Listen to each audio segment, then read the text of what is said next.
Well, good afternoon, evening to all of my fellow flight sim enthusiasts out there.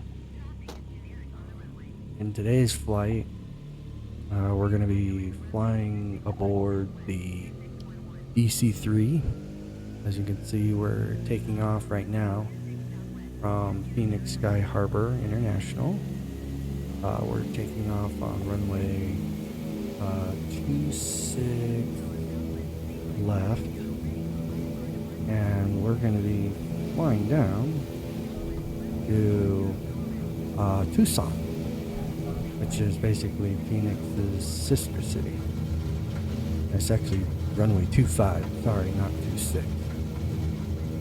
So, as you can see, it's been absolutely spectacular, nice, clear, sunny weather here in Phoenix. So we're going to go ahead and get ourselves in the air here, and we're going to follow the Interstate 10 down to Tucson, which is about 100 miles, give or take, from Phoenix. And usually about an hour and a half drive, and then flight time should take us probably about 40 minutes, give or take. So right now we're just trying to get squared away with ATC. We're awaiting the controller to tell us that it's okay to do our frequency change once we're getting ready to leave their airspace. So, I mean, just look at the scenery down there. How spectacular it is with the photogrammetry and just the realism with all the buildings and the overpasses and freeways and the vegetation. It's just, man, it's like you're really there. Really breathtaking.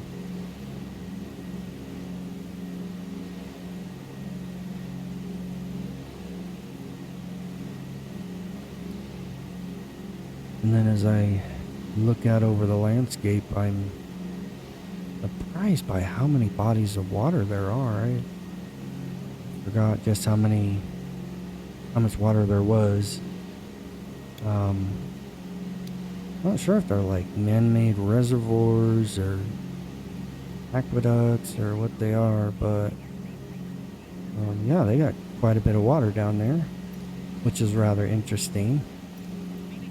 And we're gonna get ready to, okay, and then we just acknowledge this frequency change here. Okay, we got that taken care of.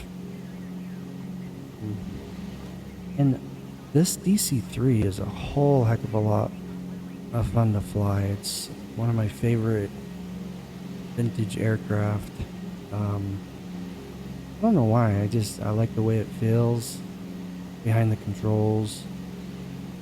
And it also is a constant speed prop, so that helps you to increase your fuel economy. The only thing is you just have to watch your manifold pressure. Manifold gauge is the one on the left. If you look on the red and white warning tag there, kind of in the middle, where it says place carb, eyesight's kind of bad. Place carb something in position before starting firing up engines. It's the dial that's to the left. That's your manifold pressure, and then your engine RPMs is the one just to the right of that. So ideally you want to get your engine RPMs below red line, usually about 2300 RPMs, and then set your manifold pressure in the green. So you want to get both those in the green zone. Okay, and then here we go. Got a little nice view while doing our U-turn here. Nice view of the city down below at about 5,400 feet. AGL, or excuse me, MSL.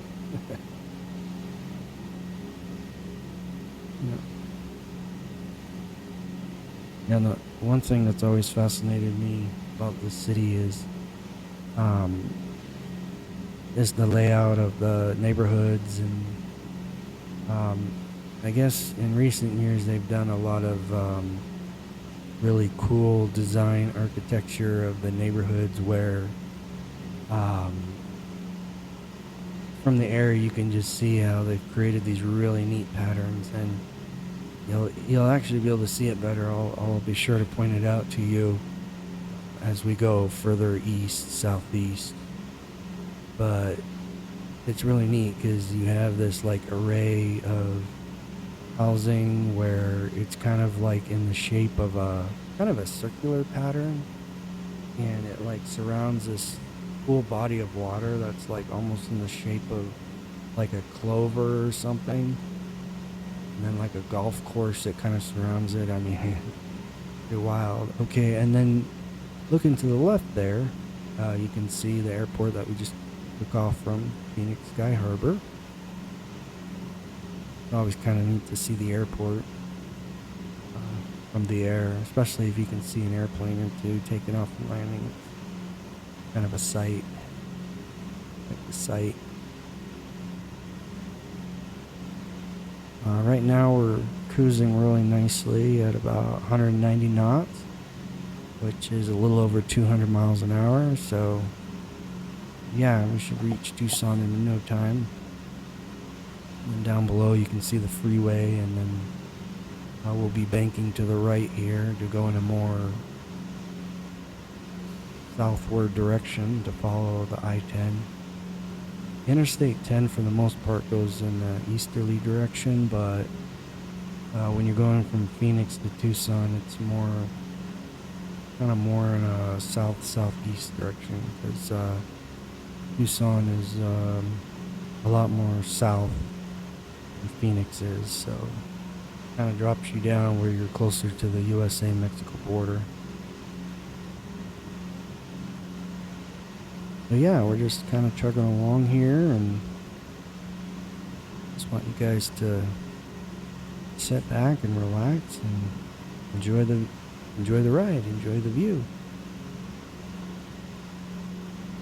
There you can get a good perspective of I-10 down there. We're try to get lined up with it as best we can. So be good there.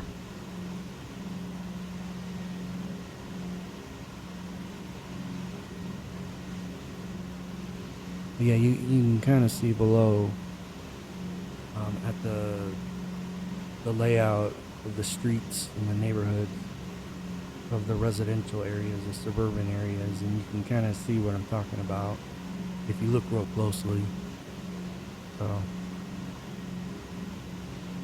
it's pretty neat, and I don't know if it's just a Phoenix, Arizona thing, or if they've done it in lots of other cities as well. But it's really, really pretty, and yeah, you can really only notice it from the air. So, like in real life, if you're, you're catching a commercial flight from Phoenix Sky Harbor, and I think even going out west, the western part of Phoenix, there's also neighborhoods out there. Like if you're heading in the direction of California, there's also neighborhoods out there that are the same way too. So Phoenix has developed quite a few of those. Okay. Oh, yeah. Okay. So here we go. Okay. So just to our left, at 11 o'clock, there's an airport down there. I'm not sure which airport that is. I'm not sure if that's Luke Air Force Base or whatnot. But then if you look a little bit further in the distance, just behind those crop circles, that's what I was talking about. And as we get closer, you'll see how cool the layout is of those neighborhoods. I mean, it's like, wow, that is really something, the way they did that. So as you can see, it's kind of in a circular pattern where you have like a body of water that kind of goes all the way around. And then you have like houses and streets that surround that, and then you have almost like an island in the middle, sort of, with houses and streets. And then, like at our 11 o'clock, there's a circular neighborhood pattern. Okay, I'm just kind of panning more to the left so you can see more of it. But obviously, I mean, all of that was definitely man-made, no question. So, but I mean, wow. Like, I mean, is that cool or what? I mean, give this video a thumbs up if you think that is cool, because I sure do. I think that's really cool how they did that.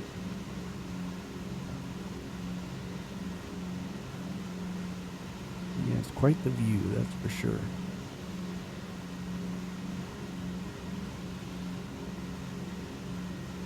So yeah, we'll just continue cruising along here,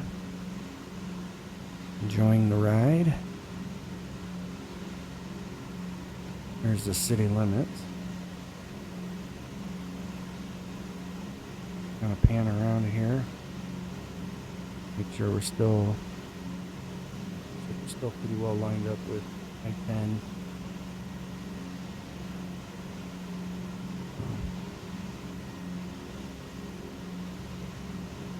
Down below seems like there's quite a few aqueducts, bodies of water, reservoirs, which makes sense. I mean, especially when you have all that farmland, and then with how hot it gets down there how hot it gets here in the summertime. Definitely can't have too much water. Well, unless you have it all at once, because with how hot and dry the desert gets, you get too much rain all at once and you have flash flooding, which can be very dangerous, obviously. So that's one thing I remember about living in Arizona, is they have these yellow warning street signs that say do not enter when flooded. And what's really interesting about that is,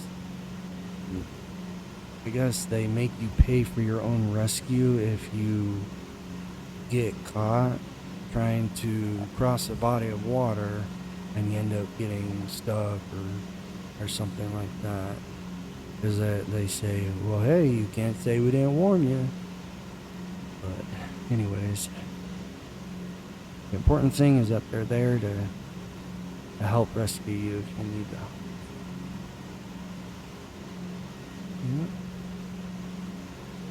But yeah, here we are, just cruising along, and it seems like we're fighting a little bit of a crosswind, a little bit. Because I'm trying to stay on course. I'm just trying to stay right above the I-10, and I feel like I keep kind of veering to the left of it, to the east of it, so having to correct for it a little bit, but no biggie. We're just kind of chugging along here.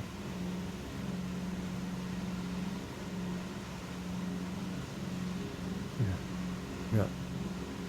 Lots of different farmland down there. Crop squares. And the city of Tucson, where we're headed, is basically on our horizon, so yeah, it'll take us about another 30 minutes to get there, but that's not too bad. And as I had mentioned in my last video, when we were flying down to Phoenix from Cedar City, from southern Utah, I had mentioned that it was my goal to do a flight to Tucson because of they have a really cool Air Force base down there, as well as they have the aircraft boneyard, and so might not be able to do it in this flight, but I want to do a flight where that's specifically dedicated towards touring and flying around the boneyard. So it's pretty cool the way they've rendered it in this simulator. They did a pretty good job from what I could see. And I also use X-Plane 12 as well. And the thing I like about that simulator is I can do a lot of my own scenery development, because I'm actually a third-party scenery developer myself. And so in some of my videos that I've already created, you can see some of the sceneries that I've created by hand myself. And I continue to do so, and I continue to get better and better at it and find more efficient ways of doing it. So I develop scenery for not just X-Plane 12, but for prepared as well. And I've even done some software development for this simulator, but mainly just with 3D objects for areas that don't have photogrammetry, for places where I've needed to kind of rely on recognizable landmarks, you know, specific buildings and bridges and things. So I haven't really done it much at all lately in this simulator. I've mainly been more focused on X-Plane 12 as well as prepared. And yeah, like I said, I'll do some more videos so you can see some of my updated work, which has been focused on doing satellite imagery and those simulators as well. The prepared simulator, it's not very efficient with running a lot of satellite imagery or a lot of add-on scenery, if you will. And so with that particular simulator, I've mainly reserved scenery enhancements to just like the cities. So I have cities that are actually geographically correct and not just simple land classes. Okay, so if you look down below at that patch of city, yeah, there's another example of some cool cool engineering architecture. We have like golf courses and water bodies and stuff too, where the houses, streets kind of surround it, so it's kind of neat. And yeah, it looks like we're doing pretty good. Following I-10, going all the way down. Pretty straightforward shot. Great shot going down.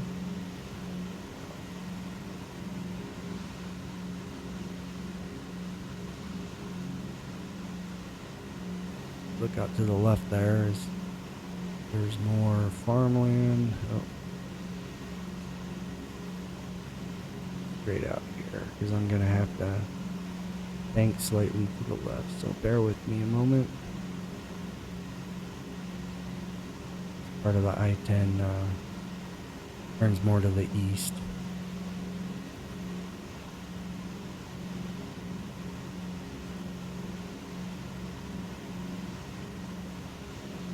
And the one thing I think is kind of cool about this aircraft, the DC-3 in particular, is how it has autopilot.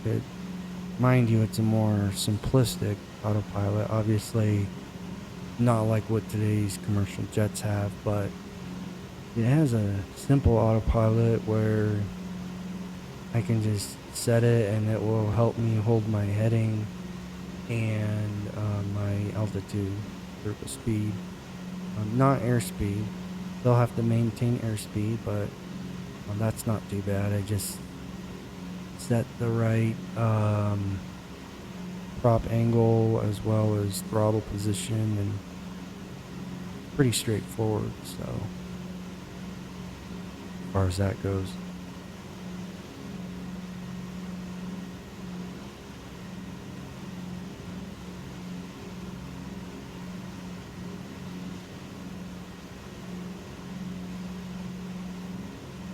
But yeah, on our way out to Tucson, there's just a few patches of small towns slash cities, whatever you want to call them, that are pretty modern, that have been built within the last, oh, I'd say 5 to 10 years.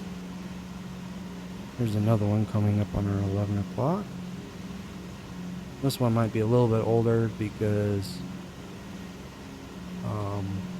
doesn't have the same engineering architecture as the ones back closer to Phoenix.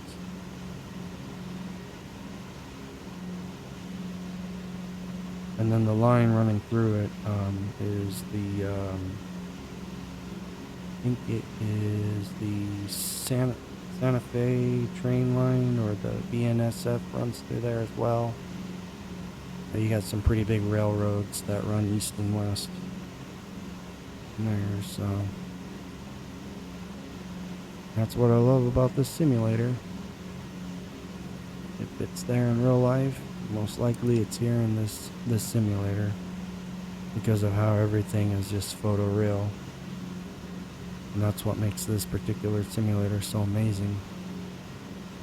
And really convenient too, because I mean, it just makes VFR flying a breeze, because it's so much easier to recognize different landmarks and features on the ground.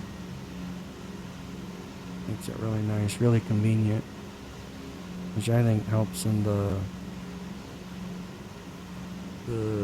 training process for like flying and navigating, cross-country flying and stuff. Yeah, and you know what? I think we're actually getting real close to the city of Tucson. In fact, I think we're getting closer than what I was expecting, because I do kind of recognize the landmarks and features that are coming up, and because the winds have been coming out of the west, we'll most likely be coming in on runway 29 right for Tucson International. They have 2 runways, if I remember correctly. 29 left, which is the smaller one, and 29 right, which is the one that the commercial jets land on.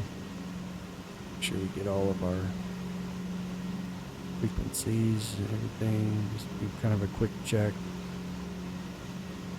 Everything's good to go. Level checking everything. Right there with me.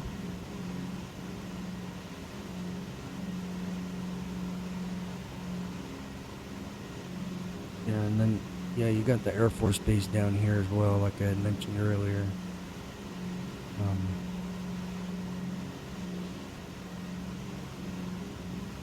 But the international airport is more south of the Air Force Base. That much I do know. And I think they actually closed down the Air Force Base, if I remember correctly, which I'm not sure why. I don't know if it's because of how the military's been scaled back, but because I flew to it in this simulator probably about a year or 2 ago, and it was really weird because I was coming in on the runway, and when I landed, it was like all dirt. I thought that was rather interesting, but we'll definitely check it out some more in my next video, so our next flight. Okay, so maybe we're not quite to Tucson. I don't know, for some reason I thought that this area right here was kind of the city limits, but I had kind of forgotten. So city limits are kind of a ways a little bit. So if you look out in the distance, the closer mountain ranges, you've got a longer mountain range to the left, 11 o'clock, and then you've got the shorter mountain range that's basically straight ahead at our 12 o'clock. I think that's about where the city limits are.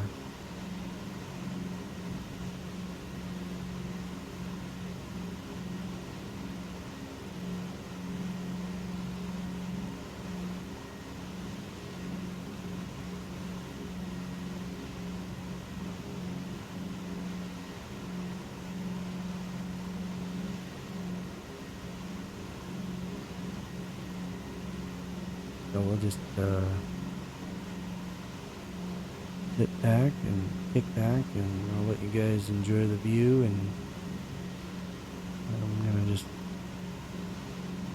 take a quick break real quick, rest my vocal cords, and as we get closer to the city, I'll be right back.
Alrighty, ladies and gentlemen, thank you for sticking with me.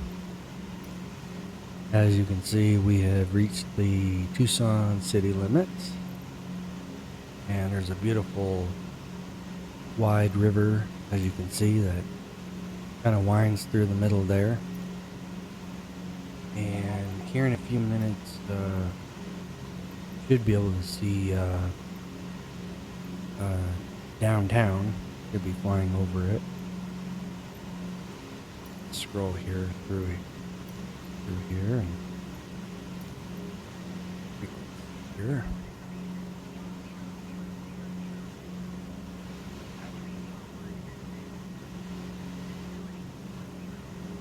Winds are coming out of the west-northwest.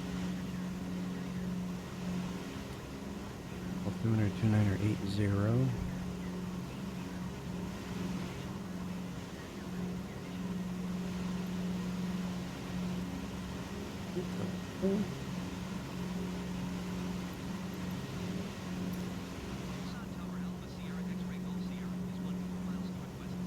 I'll just grab ATC here because sometimes I do like to just kind of file in a more orderly fashion. Alright, left traffic, 29 right. That's obviously going to be the larger runway. Okay. And because it's left traffic, that'll take us up and over and then make our left-hand turn. Our left-hand cross one leg and then bring us in for a final approach and landing. 29 left. So, okay, so if you can see about straight ahead, that's going to be downtown Tucson, as you can see from the buildings on there.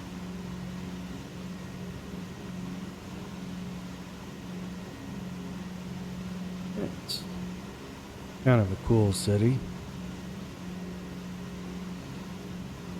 Seems like it's grown quite a bit since I lived there 20 years ago.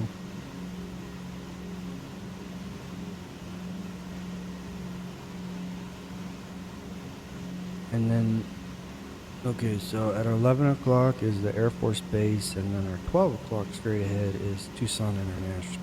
So, as you know, Tucson International is where we're headed, so we're just going to go straight ahead. That will take us over their airspace and then swing out and around and then come on in for hopefully a nice smooth approach. Hopefully not too much of a crosswind.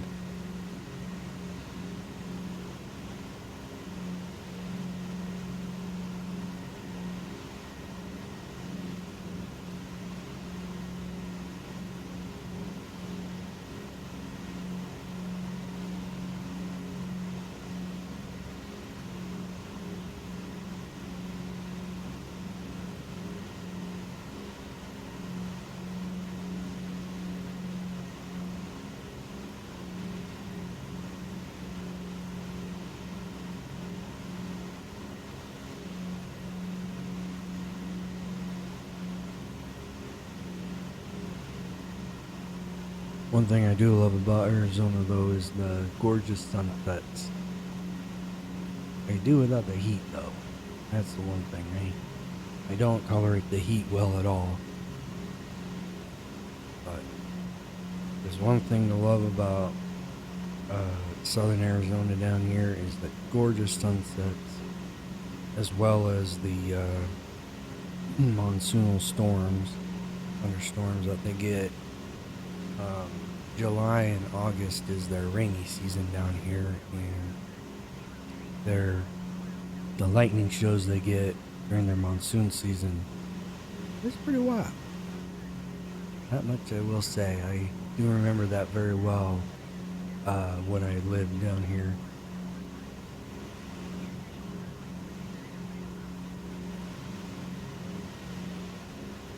Alright, so we just got clearance.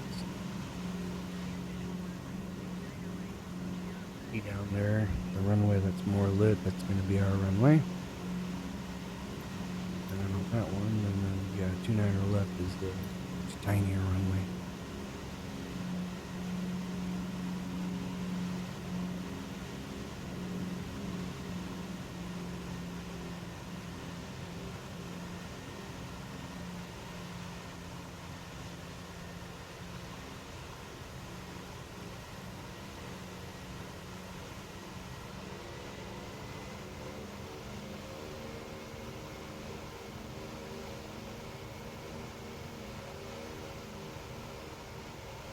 But yeah, after we took off from Phoenix Sky Harbor International, once we executed our U-turn, it was basically about a 30-minute straight line between Phoenix and Tucson flight time, so definitely not bad at all.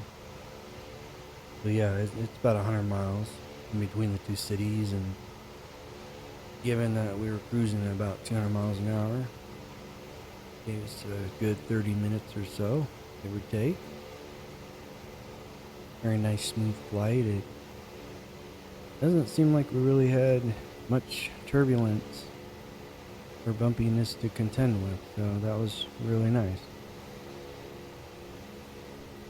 Hopefully you guys didn't get too airsick with my crazy flying.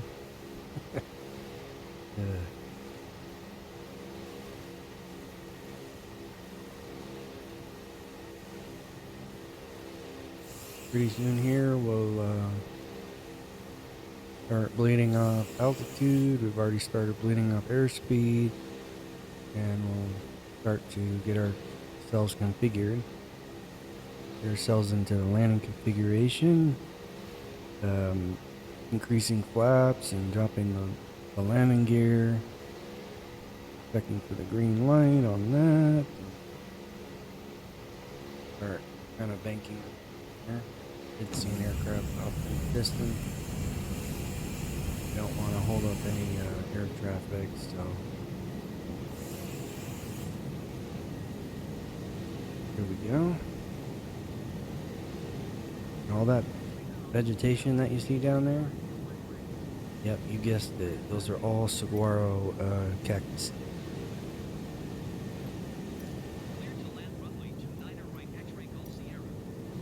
Okay, here we go. So we just got our official final land clearance. Now I'm a little high, so I'm gonna have to do a little bit of a side slip here.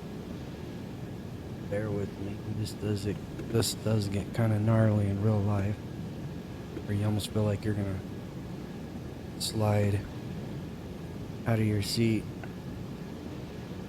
but kind of thrilling at the same time.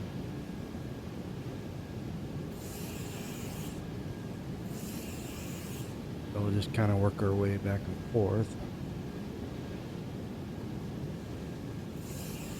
And then for those of you that don't know what a side slip is, it's basically just opposite coordination. So for example, it could be like right aileron, left rudder, or left aileron, right rudder. And what that does is that helps you lose altitude quickly while maintaining control of the aircraft and without overspeed.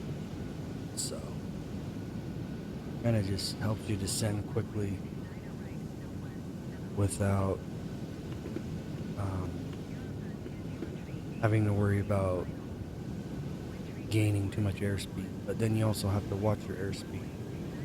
You have to especially be careful doing it with flaps extended, because if you lose airspeed too quickly, then you can stall out worse.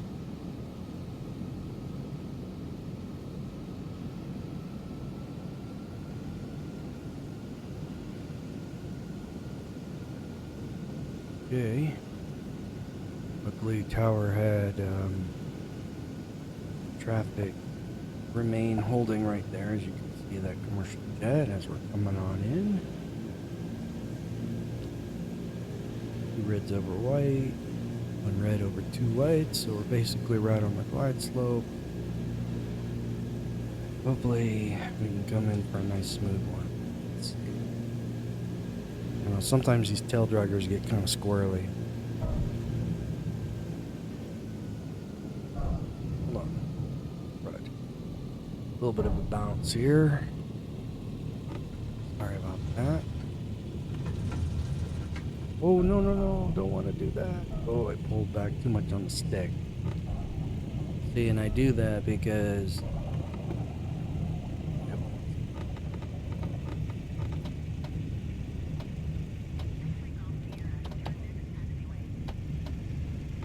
Yeah, these tail draggers, you got to be real careful because you can spin out easily, but as long as you maintain some back pressure on the stick, then the wind flow of the elevator kind of keeps you pressed down on that tail well, so you can maintain steering and control, not spin out. So these planes do get kind of tricky when it comes to takeoff and landing. All right, here we go. Now we got the ground and off. But to not bore you guys, I think we'll just go ahead and wrap up the flight here. So I'd like to thank you for joining me, and I hope you guys enjoyed this flight. And if you have any comments that you'd like to leave, feel free to leave them below, and also please subscribe and hit the like button if you did enjoy this video. Thank you and have a wonderful night. Bye-bye now.